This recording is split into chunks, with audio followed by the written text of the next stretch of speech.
ನಮ್ಮ ಕರ್ತನಾದ ಯೇಸುಕ್ರಿಸ್ತನಲ್ಲಿ ಪ್ರಿಯರಾದ ದೇವಜನರೇ, ಕರ್ತನಾದ ಯೇಸುಕ್ರಿಸ್ತನ ಅತ್ಯಧಿಕವಾದ ಕೃಪೆಯೂ ಸಮಾಧಾನವು ತಮಗೂ ತಮ್ಮ ಕುಟುಂಬದ ಪ್ರಿಯರೆಲ್ಲರ ಮೇಲೆಯೂ ಹೇರಳವಾಗಿರಲಿ. ಹೃದಯಂಗಮ ಮಾತು ಎಂಬ ಈ ವಾಕ್ಯ ಧ್ಯಾನದಲ್ಲಿ ಈ ತಿಂಗಳು ನಾವು ಧ್ಯಾನಿಸ್ತಿರುವಂಥದ್ದು ಯೇಸುಕ್ರಿಸ್ತನ ಶಿಲುಬೆ ಶ್ರಮೆ. ಈ ದಿನಕ್ಕೆ ನಾವು ಧ್ಯಾನಿಸುವಂಥ ದೇವರ ವಾಕ್ಯ ಮಾರ್ಕನು ಬರೆದ ಸುವಾರ್ತೆ 15ನೇ ಅಧ್ಯಾಯ 5ನೇ ವಚನ. ಮಾರ್ಕ್ 15:5. ಆದರೆ ಯೇಸು ಇನ್ನೇನು ಉತ್ತರ ಕೊಡಲಿಲ್ಲ. ಅದನ್ನು ನೋಡಿ ಪಿಲಾತನು ಆಶ್ಚರ್ಯಪಟ್ಟನು. ಮತ್ತೊಂದು ವಚನ,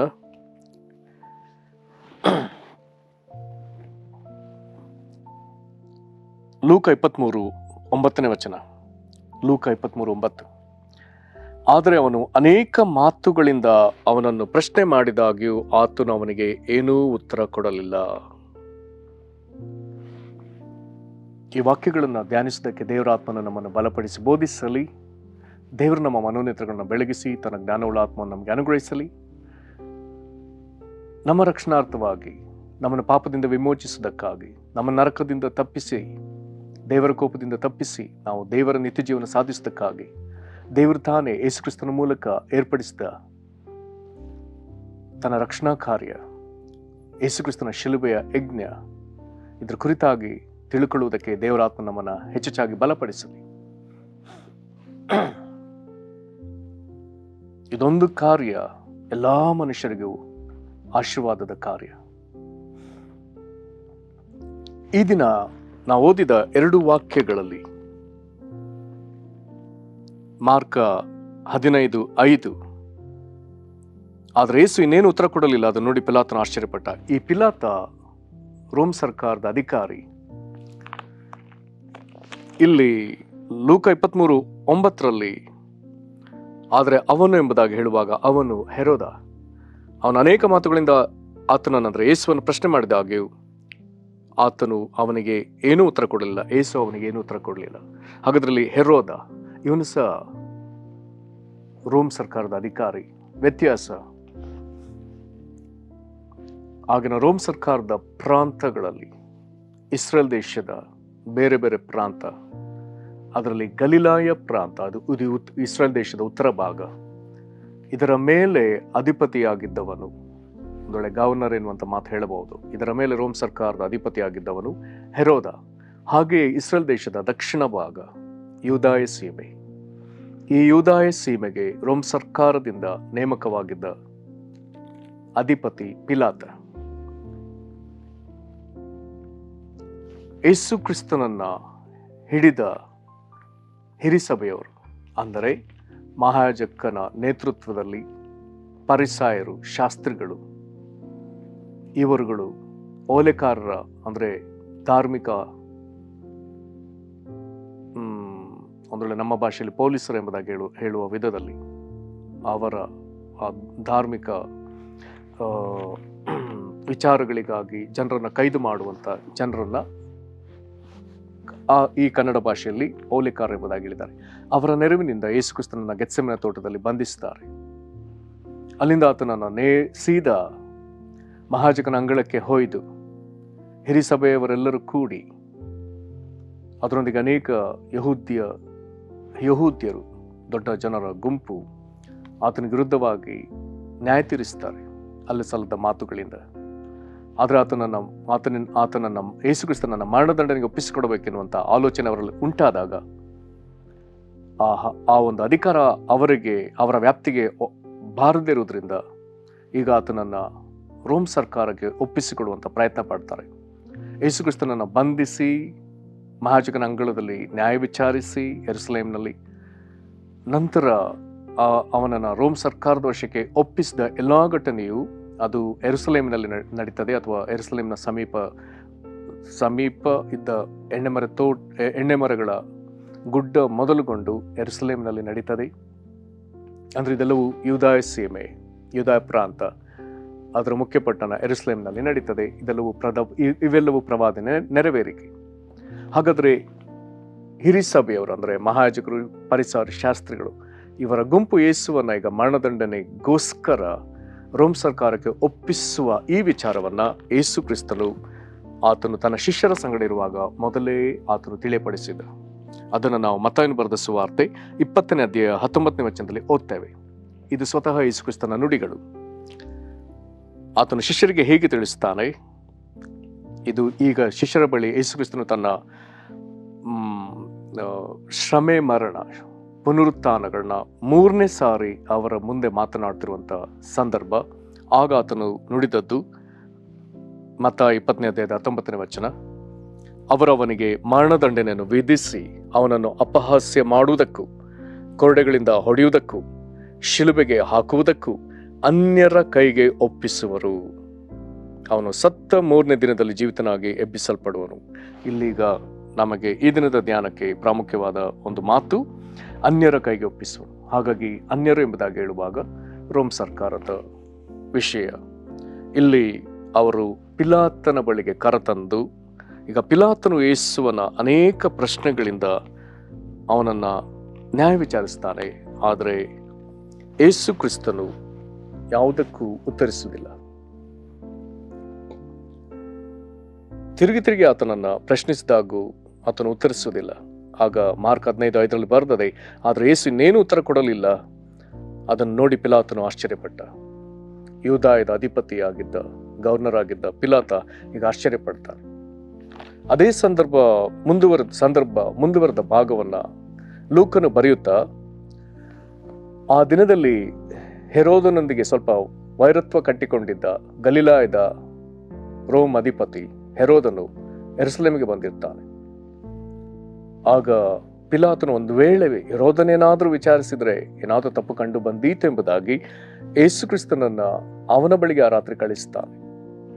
ಹೆರೋದನನ್ನ ಯೇಸುವನ್ನ ಬಹಳ ದಿವಸಗಳಿಂದ ನೋಡ್ಬೇಕೆಂಬುದಾಗಿ ಕಾದಿದ್ದ ಹೆರೋದನಿಗೆ ಆ ದಿನ ಏನೋ ಒಂದು ಉತ್ಸಾಹ ಉಂಟಾಗಿ ಆತನು ಯೇಸುವನ್ನ ಬರಮಾಡಿಕೊಂಡು ಆತನನ್ನ ಅನೇಕ ವಿಧದಲ್ಲಿ ಮಾತನಾಡಿಸಿ ಆತನಿಂದ ಅದ್ಭುತ ಸೂಚಕ ಕಾರ್ಯಗಳನ್ನ ನಿರೀಕ್ಷಿಸ್ತಾನೆ. ಆದರೆ ಯೇಸು ಅವನ ಯಾವ ಮಾತಿಗೂ ಉತ್ತರ ಕೊಡಲಿಲ್ಲ. ಅದನ್ನು ನಾವು 9ನೇ ವಚನದಲ್ಲಿ ಓದಿದ್ದು. ಆದರೆ ಅವನು ಅನೇಕ ಮಾತುಗಳಿಂದ ಆತನನ್ನು ಪ್ರಶ್ನೆ ಮಾಡಿದಾಗ್ಯೂ ಆತನು ಅವನಿಗೆ ಏನೂ ಉತ್ತರ ಕೊಡಲಿಲ್ಲ. ಅವನಿಗೂ ಆಗ ಯೇಸು ಕ್ರಿಸ್ತನ ಮೇಲೆ ಬಹಳ ತಿರಸ್ಕಾರ ಉಂಟಾಗಿ ಆತನನ್ನು ಹಾಸ್ಯ ಮಾಡಿ ಗೇಲಿ ಮಾಡುವುದಕ್ಕಾಗಿ ಬಹಳ ಶೋಭಾಯಮಾನವಾದ ಉಡುಪನ್ನು ಆತನಿಗೆ ತೊಡಿಸಿ ಅವನನ್ನು ತಿರುಗಿ ಯೂದಾಯದ ಅಧಿಪತಿಯಾಗಿದ್ದ ಪಿಲಾತನ ಬಳಿಗೆ ಕಳಿಸಿಬಿಡ್ತಾನೆ. ಆದರೆ ಇಲ್ಲಿ ಬಹಳ ವಿಶೇಷವಾದ ವಿಷಯ, ಯೇಸು ಮೌನ ಕಾದುಕೊಂಡದ್ದು. ಹಾಗಾದರೆ ಇದು ಏನು? ಇದು ದೊಡ್ಡ ಪ್ರಶ್ನೆ. ನಾವೀಗಾಗಲೇ 3 ದಿವಸದಿಂದ ಹೆಚ್ಚು ಕಮ್ಮಿ ಇಂಥದೇ ವಿಷಯವನ್ನು ನೋಡ್ತಿದ್ದೇವೆ. ಇಲ್ಲಿ ಕೀರ್ತನೆಗಳಲ್ಲಿ ನಾವೊಂದು ಗಂಭೀರವಾದ ವಾಕ್ಯವನ್ನು ಓದ್ತೇವೆ. ಕೀರ್ತನೆಗಳು 141 3ನೇ ವಚನ. ಕೀರ್ತನೆ 141 3ನೇ ವಚನ ಬಹಳ ಗಂಭೀರವಾದ ಮಾತು. ಏನದು? ಇದೊಂದು ಪ್ರಾರ್ಥನೆ. ಯಾವ ವಿಧದ ಪ್ರಾರ್ಥನೆ? ಇದನ್ನು ಸ್ಪಷ್ಟವಾಗಿ ಇಲ್ಲಿ ಕೀರ್ತನೆ ಬರೆದ ಭಕ್ತನು, ಇದು ದಾವೀದನ ಕೀರ್ತನೆ, ಆತನು ಬರ್ದ ಎಂಬುದಾಗಿ ಹೇಳ್ಬೋದು. ಆದರೆ ಬಹಳ ಪ್ರವಾದನಾತ್ಮಕವಾಗಿ ಗಮನಿಸುವಾಗ ತಿರುಗಿ ಇದು ಯೇಸು ಕ್ರಿಸ್ತನನ್ನ ಸೂಚಿಸುವಂತ ಮಾತಾಗ್ತದೆ. ದಾವೀದನೊಳಗೆ ಕ್ರಿಸ್ತನ ಆತ್ಮನ ನುಡಿ ಆಗ್ತದೆ. ಅಲ್ಲಿ ಪ್ರಾರ್ಥನೆ ಏನು? ಯೆಹೋವನೇ, ವಾಕ್ಯ ಓದ್ತಿದ್ದೇನೆ, ಕೀರ್ತನೆ 141 3ನೇ ವಚನ. ಯೆಹೋವನೇ, ನನ್ನ ಬಾಯಿಗೆ ಕಾವಲಿರಿಸು, ನನ್ನ ತುಟಿಗಳೆಂಬ ಕದವನ್ನು ಕಾಯಿ. ಇಲ್ಲಿ ಭಕ್ತನು ದೇವರ ಬಳಿ ಕೇಳಿಕೊಳ್ತಿದ್ದಾನೆ, ನನ್ನ ಬಾಯಿಗೆ ನೀನು ಕಾವಲು ಇರಿಸು ಮತ್ತು ನನ್ನ ತುಟಿಗಳೆಂಬ ಕದವನ್ನ ನೀನೇ ಕಾಯಿ.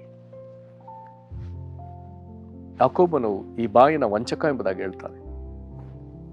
ನಮ್ಮಲ್ಲಿರುವ ಒಂದು ಸಣ್ಣ ನಾಲಿಗೆ ಎಷ್ಟೆಲ್ಲ ಕೆಡಿಸಿಬಿಡ್ತದೆ. ಇದರ ನಿಮಿತ್ತ ಅವನೊಬ್ಬ ಮನುಷ್ಯ ತನ್ನ ಪರಿಶುದ್ಧತೆಯನ್ನು ಕಾದುಕೊಳ್ಳಲು ಸಾಧ್ಯವಿಲ್ಲ ಎಂಬುದನ್ನು ಯಾಕೋಬ ಸ್ಪಷ್ಟವಾಗಿ ವಿವರಿಸ್ತಾನೆ, ಯಾಕೋಬನ ತನ್ನ ಪತ್ರಿಕೆಯಲ್ಲಿ.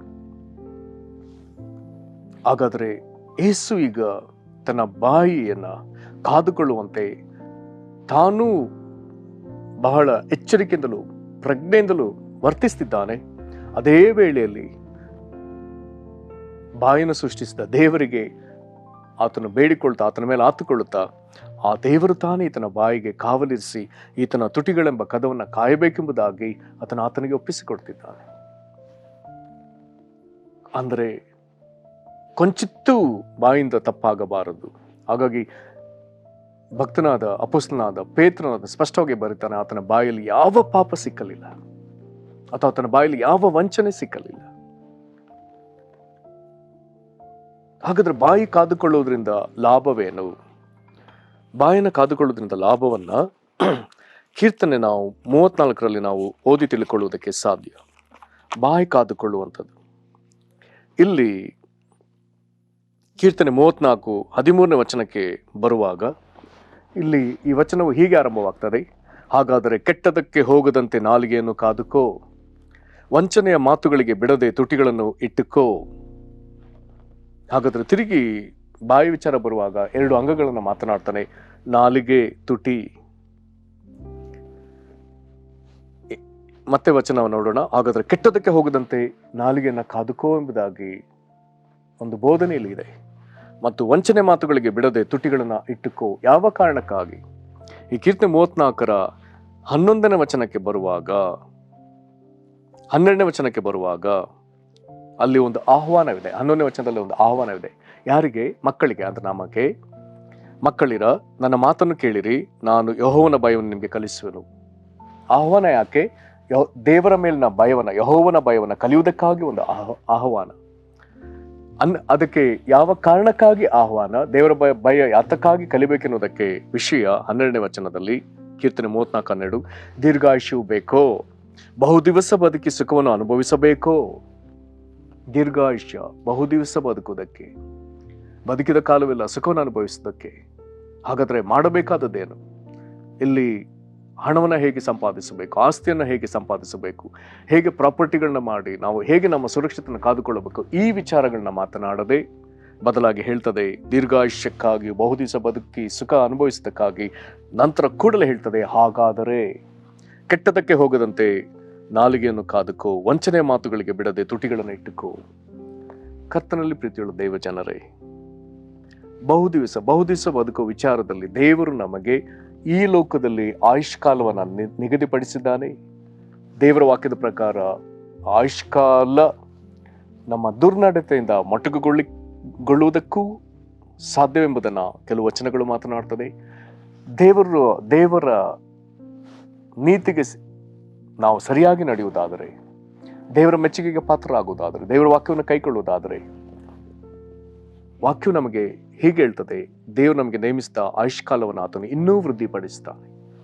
ಇದು ಈ ಲೋಕದ ಬಾಳುವೆಗೆ ಸಂಬಂಧಪಟ್ಟ ವಿಷಯ. ಆದ್ರೆ ಅಷ್ಟು ಮಾತ್ರವಲ್ಲ, ದೇವರು ನಮಗೆ ದೀರ್ಘಾಯುಷ್ಯವನ್ನು ಕೊಡುವಂತ ದೇವರಾಗಿದ್ದಾನೆ.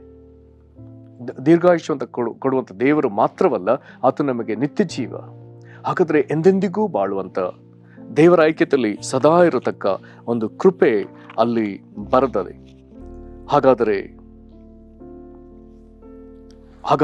ಕೀರ್ತನೆ 21:4ರಲ್ಲಿ ಹೀಗೆ ಬರ್ತದೆ, ಅವನು ದೀರ್ಘಾಯುಷ್ಯವನ್ನು ಬೇಡಿಕೊಳ್ಳಲು ನೀನು ಯುಗಾಂತರಗಳ ಆಯುಷ್ಯವನ್ನು ಅನುಗ್ರಹಿಸಿದಿ. ಒಂದು ಯುಗದಲ್ಲಿ ಸ್ವಲ್ಪ ಕಾಲ ಬದುಕುವಂತ ವಿಷಯ ಅಲ್ಲ, ಯುಗಗಳೇ ಬದುಕುವಂತ, ದೇವರೊಂದಿಗೆ ಎಂದೆಂದೂ ನಿರಂತರವಾಗಿ ಜೀವಿಸತಕ್ಕ ನಿತ್ಯ ಜೀವ. ಹಾಗಾದ್ರೆ ದೇವರೊಂದಿಗೆ ನಾವು ಬಾಳುವುದಕ್ಕಾಗಿ ದೇವರು ಇಲ್ಲಿ ನಮಗೆ ಕೃಪೆ ಕೊಟ್ಟಿದ್ದಾನೆ. ಹಾಗಾದ್ರೆ ಆ ಕೃಪೆ ನಮಗೆ ಅನುಗ್ರಹ ಹೋಗ್ಬೇಕಾದ್ರೆ ನಮ್ಮ ಬಾಯಿಯನ್ನು ಕಾದುಕೊಳ್ಬೇಕು. ಹಾಗಾಗಿ ಕೀರ್ತನೆ 34:13ನೇ ವಚನದ ಉಪದೇಶ ಬಹಳ ಪ್ರಾಮುಖ್ಯ. ಹಾಗಾದ್ರೆ ಕೆಟ್ಟದಕ್ಕೆ ಹೋಗದಂತೆ ನಾಲಿಗೆಯನ್ನು ಕಾದುಕೋ, ವಂಚನೆ ಮಾತುಗಳಿಗೆ ಬಿಡದೆ ತುಟಿಗಳನ್ನು ಇಟ್ಟುಕೋ. ಹಾಗಾದ್ರೆ ಯೇಸು ಕ್ರಿಸ್ತನು ಹೀಗೆ ತನ್ನ ಬಾಯನ್ನು ಕಾದುಕೊಂಡದರ ಲಾಭ,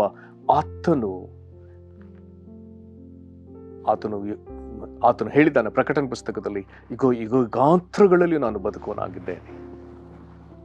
ಯುಗಾಂತರಗಳಲ್ಲಿ ಆತನು ಶಿಲುಬೆಯಲ್ಲಿ ಸತ್ತದ್ದು ನಿಜ. 3ನೇ ದಿವಸದಲ್ಲಿ ಆತನು ಮೃತ್ಯುಂಜಯನಾಗಿ ಎದ್ದು ಬಂದ. ಅಂದಿನಿಂದ ಆತನ ಮೇಲೆ ಮರಣ ಅಧಿಕಾರ ನಡೆಸಲು ಸಾಧ್ಯವಿಲ್ಲ. ಈಗ ಆತನು ಮರಣವನ್ನು ಜಯಿಸಿದವನಾಗಿ ಯುಗಾಂತರಗಳಲ್ಲಿ ಜೀವಿಸುವ ಬಾಯನ್ನು ಕಾದುಕೊಳ್ಳುವುದು ಅವಶ್ಯ. ದೇವರು ನಮಗೆ ಕೊಡಲಿರುವ ನಿತ್ಯ ಜೀವಕ್ಕಾಗಿ ಬಾಯನ್ನು ಕಾದುಕೊಳ್ಳುವುದು ಅವಶ್ಯ. ಯೇಸು ಕ್ರಿಸ್ತನು ಆತನು ಅದನ್ನ ಪರಿಪೂರ್ಣವಾಗಿ ಸ್ಪಷ್ಟವಾಗಿ ಅದನ್ನ ಮಾಡಿ ಸಾಬೀತು ಮಾಡಿದ್ದಾನೆ. ನಾವು ಈ ಒಂದು ಕೃಪೆಯನ್ನು ನಾವು ಬೇಡಿಕೊಳ್ಳೋಣ. ಪರಲೋಕ ತಂದೆಯೇ, ನಾವು ಮಾತಿನಲ್ಲಿ ತಪ್ಪುವವರು, ದೇವರ ನಮ್ಮ ಬಾಯಿಯು, ನಮ್ಮ ಗಂಟಲು, ನಮ್ಮ ತುಟಿ, ನಮ್ಮ ನಾಲಿಗೆ ಇವೆಲ್ಲವೂ ಎಷ್ಟು ದೋಷಭರಿತವಾದದೆಂಬುದು ನೀನು ಬಲ್ಲೆ. ನಾವು ಸುಮ್ಮನೆ ಮಾತನಾಡುವವರು, ಹರಟೆ ಕೊಚ್ಚುವವರು, ಒಬ್ಬರನ್ನೊಬ್ಬರು ದೂಷಿಸುವವರು, ನಿಂದಿಸುವವರು, ಚಾಡಿ ಹೇಳುವವರು, ಇನ್ನೊಬ್ಬರನ್ನ ಅವಮಾನಪಡಿಸುವವರು, ಕರ್ತನೆ ಬಡಾಯಿ ಕೊಚ್ಚುವವರು, ಹೆಚ್ಚಳ ಪಡುವವರು, ಕರ್ತನೆ ನಮ್ಮ ಬಾಯಿಂದ ನಾವು ಮಾಡುವಂಥ ಪಾಪಗಳು ಅದೆಷ್ಟೋ ಸ್ವಾಮಿ. ನಮ್ಮ ಬಾಯಿಯಲ್ಲಿ ಅನೀತಿ ಇದೆ ಎಂಬುದನ್ನು, ನಿನಗೆ ವಿರುದ್ಧವಾದ ನೀತಿ ನಮ್ಮೊಳಗೆ ಇದೆ ಎಂಬುದನ್ನು ನಾವು ನೇರವಾಗಿ ಒಪ್ಪಿಕೊಳ್ತೇವೆ. ಕರ್ತನೆ ನಮ್ಮನ್ನು ದಯಮಾಡಿ ಕ್ಷಮಿಸಿರಿ. ಯೇಸಪ್ಪ, ನೀನು ನಿನ್ನ ಬಾಯನ್ನು ಕಾದುಕೊಂಡು ಕರ್ತನೆ ನಿನ್ನ ಬಾಯಿಗೆ ಕಾವಲಿರಿಸಬೇಕೆಂತಲೂ ನಿನ್ನ ತುಟಿಗಳನ್ನ ದೇವರು ಕಾಯಬೇಕೆಂಬುದಾಗಿ ಈ ಜವಾಬ್ದಾರಿಯನ್ನ ನೀನು ನಡೆಸುವುದಲ್ಲದೆ ದೇವರಿಗೆ ಇದನ್ನು ಒಪ್ಪಿಸಿಕೊಟ್ಟಿ. ಅಪ್ಪ, ಹೌದಪ್ಪ, ನೀನು ಇದರ ನಿಮಿತ್ತ ನೀನು ನಿತ್ಯಕ್ಕೂ ಜೀವಿಸುವವನಾಗಿದ್ದಿ, ಯುಗಾಂತರಗಳಲ್ಲೂ ಬದುಕುವನಾಗಿದ್ದಿ. ತಂದೆಯಾದ ದೇವರು ನಿನಗೆ ಈ ಕೃಪೆಯನ್ನು ಕರುಣಿಸಿರುವುದಕ್ಕಾಗಿ ಸ್ತೋತ್ರ. ಇದೇ ಕೃಪೆ ನಮಗುಂಟಾಗುವಂತೆ, ಹಾಗಾದರೆ ನಾವು ದೀರ್ಘಾಯುಷ್ಯಕ್ಕಾಗಿ ಬಹುದಿವಸ ಬದುಕುವುದಕ್ಕಾಗಿ, ಕೆಟ್ಟದಕ್ಕೆ ಹೋಗದಂತೆ ನಮ್ಮ ನಾಲಿಗೆಯನ್ನು ಕಾದುಕೊಳ್ಳುವುದಕ್ಕೆ, ವಂಚನೆ ಮಾತುಗಳಿಗೆ ಬಿಡದೆ ನಮ್ಮ ತುಟಿಗಳನ್ನ ವಂಚನೆ ಮಾತುಗಳಿಗೆ ನಮ್ಮ ತುಟಿಗಳನ್ನ ಬಿಟ್ಟು ಕೊಡದೇ ಇರುವುದಕ್ಕೂ ನಮಗೆ ನೀನು ಮಾಡುವ ಉಪದೇಶಕ್ಕಾಗಿ ಸ್ತೋತ್ರ. ದೇವರೇ, ನಮ್ಮ ಬಾಯಿಯ ಪರಿಶುದ್ಧತೆಯನ್ನು ಕಾದುಕೊಳ್ಳುವುದಕ್ಕೆ ನಮಗೆ ಕೃಪೆ ಕೊಡ್ರಿ. ಇದು ಪವಿತ್ರಾತ್ಮದಿಂದ ನಿಯಂತ್ರಿಸಲ್ಪಡಲಿ. ಕರ್ತನೆ, ನಿನಗೆ ಬೇಕಾದ ಮಾತುಗಳನ್ನ ಮಾತಾಡುವ ಜನರಾಗುವಂತೆ ನಮ್ಮನ್ನು ಮಾರ್ಪಡಿಸಲಿ. ನಿನ್ನ ನುಡಿಗಳನ್ನ ನಾವು ಮಾತನಾಡುವುದಕ್ಕೂ ಅದನ್ನು ತಕ್ಕವರು ಕೇಳಿಸಿಕೊಂಡು ನಿನ್ನಿಂದ ಲಾಭ ಹೊಂದಿಕೊಳ್ಳುವುದಕ್ಕೂ ದೇವರೇ ನಮ್ಮ ನಾಲಿಗೆನ, ನಮ್ಮ ಬಾಯಿನ ಆಶೀರ್ವದಿಸಿರಿ. ನಿನಗೆ ಮಹಿಮೆ ಆಗಲಿ. ನಮ್ಮ ನಿನ್ನ ಕರಗಳಿಗೆ ಒಪ್ಪಿಸಿಕೊಡುತ್ತೇವೆ. ಕರ್ತನೆ, ಈ ದಿನದಲ್ಲಿ ಕರ್ತನೆ, ವಿವಾಹಕ್ಕಾಗಿ ಕರ್ತನೆ ಕಾದಿರುವಂಥ ನಮ್ಮ ಅನೇಕ ಮಕ್ಕಳಿಗಾಗಿ ನಾವು ಪ್ರಾರ್ಥಿಸುತ್ತೇವೆ. ನಮ್ಮ ಯವನಸ್ಥ ಮಕ್ಕಳನ್ನು ಕನಿಕರಿಸಿ ಅವರಿಗೆ ತಕ್ಕ ಬಾಳ ಸಂಗಾತಿಯನ್ನು ಒದಗಿಸಿ ಕರ್ತನೆ, ಅವರು ನಿನಗೆ ಯೋಗ್ಯವಾದ ದಾಂಪತ್ಯ ಜೀವಿತವನ್ನು ಜೀವಿಸಿ ಆಶೀರ್ವಾದ ಕಾಣಲಿಕ್ಕಾಗುವಂತೆ ಅವರ ವಿವಾಹಕ್ಕಾಗಿ ತವಗಿಸುವ ತಂದೆ ತಾಯಿಗಳು ಕರ್ತನೆ ಮಕ್ಕಳ ವಿವಾಹವನ್ನು ಕಂಡು ನಿನ್ನನ್ನು ಸ್ತುತಿಸ್ಲಿಕ್ಕಾಗುವಂತೆ ನಿನ್ನ ಅದ್ಭುತಗಳನ್ನ ಮಾಡು ಸ್ವಾಮಿ. ನಿನಗೆ ಮಾಡೆಂಬುದಾಗಿ ಕೇಳಿಕೊಳ್ತಾ ಕರ್ತನಾದ ಯೇಸು ಕ್ರಿಸ್ತನ ಹೆಸರಲ್ಲಿ ಬೇಡದೇವೆ ನಮ್ಮ ತಂದೆಯೇ, ಆಮೇನ್. ಕರ್ತ ನಿಮ್ಮನ್ನು ಆಶೀರ್ವದಿಸಲಿ. ವಂದನೆಗಳು.